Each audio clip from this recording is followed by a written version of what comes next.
بسم اللہ الرحمن الرحیم۔ السلام علیکم، صبح خیر اسٹوڈنٹس، کیسے ہیں آپ سب؟ امید ہے سب خیریت سے ہوں گے، اچھے ہوں گے اور اپنا خیال رکھ رہے ہوں گے۔ آن لائن کلاس، آج کے آن لائن لیکچر میں آپ کو خوش آمدید کہتی ہوں۔ چلیں اپنی آج کی کلاس کا باقاعدہ آغاز کر لیتے ہیں۔ تمام بچے اسلامیات کی بک اپنی کھول لیجئے۔ ہم کتاب کی فہرست پہ آگے ہیں۔ دیکھیں، ہم نے پچھلی کلاس میں اپنا جو سبق کور کیا ہے وہ ہے میانہ روی۔ میانہ روی کو ہم نے کمپلیٹ کر لیا ہے۔ ان کے سوالات و جوابات بھی اپنی کاپی میں لکھ لیے ہیں۔ تو آج ہم اپنا نیا سبق شروع کریں گے جو کہ ہے ہمارا سبق مساوات۔ سبق مساوات صفحہ نمبر 56 پر موجود ہے۔ تو سب بچے اپنے کتاب کا صفحہ نمبر 56 کو کھول لیجئے۔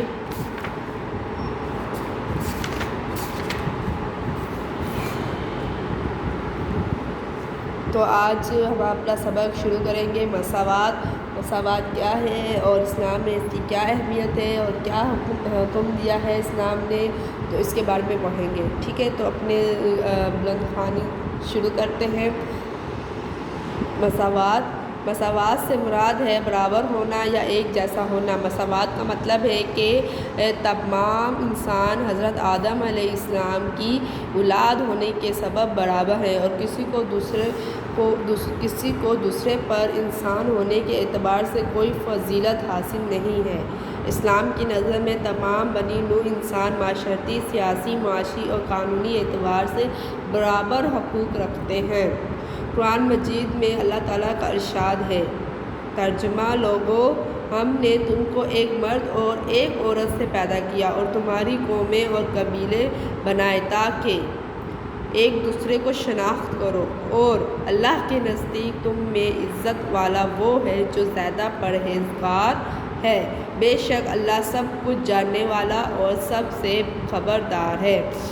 حجۃ الوداع کے موقع پر ہمارے پیارے رسول صلی اللہ علیہ وآلہ وسلم نے مساوات کی تعلیم دیتے ہوئے فرمایا، ترجمہ: لوگو، تمہارا رب ایک ہے، تمہارا باپ ایک ہے، تم سب حضرت آدم علیہ السلام کی اولاد ہو اور آدم علیہ السلام مٹی سے پیدا ہوئے تھے۔ کسی عربی کو عجمی پر اور کسی عجمی کو عربی پر کوئی برتری یا فوقیت حاصل نہیں، کسی گورے کو کالے پر اور کسی کالے کو گورے پر کوئی فضیلت نہیں۔ فضیلت صرف تقویٰ کی بنیاد پر ہے۔ اللہ کی نظر میں سب انسان برابر ہیں۔ اسلام میں تمام انسانوں کو یکساں حقوق اور مراعات حاصل ہے۔ خاندان اور قبیلے محض شناخت کے لیے ہیں۔ عزت والا صرف وہ ہے جو سب سے زیادہ پرہیزگار اور متقی ہے، قرآنی احکام اور رسول اکرم صلی اللہ علیہ وسلم کی اسوہ حسنہ کا پابند ہے۔ اسلام میں وطن، رنگ اور نسل کے لحاظ سے کسی کو کوئی فضیلت یا برتری حاصل نہیں۔ قانون کی نظر میں سب برابر ہیں۔ عزت و تکریم کا معیار صرف تقویٰ ہے۔ ایک مرتبہ قبیلہ بنی مخزوم کی ایک عورت نے چوری کی۔ جب اس کا جرم ثابت ہو گیا تو حضور اکرم صلی اللہ علیہ وسلم نے اس کا ہاتھ کاٹنے کا حکم دیا۔ اس کے خاندان والوں نے حضرت اسامہ بن زید رضی اللہ تعالیٰ عنہ سے اس عورت کی سفارش کروائی۔ اس پر رسول اکرم صلی اللہ علیہ وسلم سخت غضبناک ہوئے اور فرمایا کہ تم سے پہلی امتیں اس لیے تباہ ہو گئی کہ جب کوئی بڑا آدمی جرم کرتا تو اسے معاف کر دیا جاتا اور جب کوئی عام آدمی کسی جرم کا مرتکب ہوتا تو اسے سخت سزا دی جاتی۔ یاد رکھو، اگر میری بیٹی فاطمہ رضی اللہ تعالیٰ عنہا بھی چوری کے الزام میں پکڑی جاتی تو میں اس کا ہاتھ بھی کاٹنے کا حکم دیتا۔ اس کے بعد اس عورت کا ہاتھ کاٹ دیا گیا۔ رسول اکرم صلی اللہ علیہ وسلم نے اپنی حیات طیبہ میں قبائلی تفاخر اور نسلی امتیاز کو یکسر ختم کر دیا۔ ذات پات، رنگ، نسل اور خاندان کے امتیازات کو مٹا دیا۔ اس سے معاشرے کے لوگوں میں احساس محرومی ختم ہو گیا اور صحیح معنوں میں ایک خوشحال اور اسلامی معاشرہ وجود میں آ گیا۔ تو اس سے مساوات کے معنی ہم نے جانے۔ مساوات کے معنی ہوتے ہیں برابری کے۔ اللہ تعالیٰ نے ہر انسان کو برابر صلاحیتوں سے اور برابر اہمیت دی ہے۔ اگر کوئی بہتر ہے آپ سے تو وہ صرف پرہیزگار اور متقی کی صورت میں ہوگا۔ اسلام میں اللہ تعالیٰ نے انسانی معاشرتی، سیاسی، قانونی اعتبار سے ہر انسان کو برابر حقوق دیے ہیں۔ مطلب کہ پہلے دور میں اگر یہ سمجھا جاتا تھا کہ اگر کوئی امیر ہے تو اس کو کچھ بھی نہیں کہا جاتا تھا، وہ اپنی امیری کی وجہ سے، اپنی مالی دولت کی وجہ سے تمام جرائم سے بچ جاتا تھا، اس کو سزا نہیں ہوتی تھی۔ اور جو غریب اگر کوئی تو اپنے گناہ سے، اپنی سزا سے بچ جاتا تھا، اور کوئی غریب ہوتا اگر وہ تو اس کو سخت سزا دی۔ اس سے کیا ہوتا تھا کہ غریبوں کے دل میں نفرت پیدا ہو جاتی تھی، اور پھر ان کے اور جرائم بڑھ جاتے تھے، بغاوت پہ آ جاتے تھے، اور اس سے معاشرے میں بدامنی رہتی تھی۔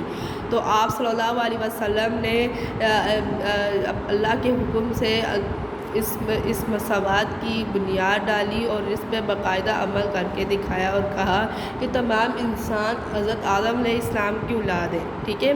کسی عربی کو اجمی پر یا مطلب اجمی وہ جو حبشی ہوا کرتے تھے اس وقت کے، تو جو کالے ہوتے تھے تو ان کو کالوں کو اس وقت دور جہالت میں اپنا غلام ہی سمجھا جاتا تھا، تو وہ ان کو غلام کی طرح سے ہی ٹریٹ کرتے تھے۔ تو آپ صلی اللہ علیہ وسلم نے فرمایا کہ سب برابر ہے، ضروری نہیں ہے کہ کوئی عربی ہے تو وہی ترقی کرے یا پھر وہی مالک حکمران بنے اور اجمی صرف غلام ہی رہے اور ان کے ظلم و ستم سہتے رہے، نہیں۔ تمام مسلمان برابر ہیں۔ اللہ کے نزدیک بہتر انسان وہ ہے جو تقویٰ اور پرہیزگار ہو، مطلب کہ ہر احکامات پہ عمل کرے اور اللہ کے اور اچھے اعمال کرے، ٹھیک ہے۔ اور اسی طریقے سے اس سبق سے ریلیٹڈ ایک واقعہ بیان کیا کہ ایک لڑکی عورت نے چوری کی، تو سفارش کے باوجود، چونکہ وہ ایک بڑے خاندان سے، فیملی سے تعلق رکھتی تھی، تو ان کی سفارش کی گئی، تو اس پہ بھی آپ صلی اللہ علیہ وسلم نہ صرف غصہ ہوئے بلکہ اس کو کہا کہ اگر میری بیٹی بھی یہ چوری کرتے ہوئے پکڑی جاتی تو اس کو بھی یہی سزا ہوتی۔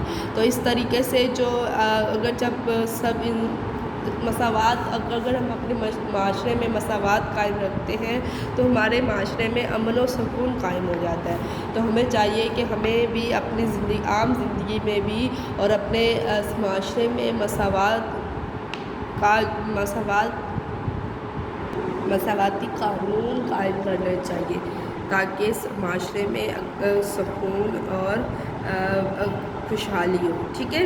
تو آپ کیا کریں گے، آپ کو ہوم ورک دے دیتی ہوں میں، آپ نے کیا کرنا ہے کہ اپنے اس سبق کی بلند خوانی کرنی ہے گھر میں، اور ساتھ میں یہ خالی جگہ بھی آپ نے گھر میں کرنی ہے، ٹھیک ہے۔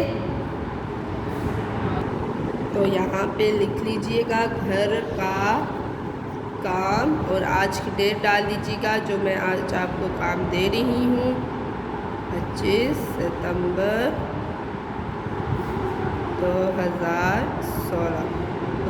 2020، ٹھیک ہے۔ یہ ہو گیا آپ کا کام۔ اگلی کلاس میں میں آپ کا یہ کام لازمی چیک کروں گی، آپ لازمی کیجیے گا اور اس کی ریڈنگ بھی لازمی کیجیے گا۔ آج کی کلاس یہیں پہ ختم ہوتی ہے، اپنی دعاؤں میں یاد رکھیے گا۔ خدا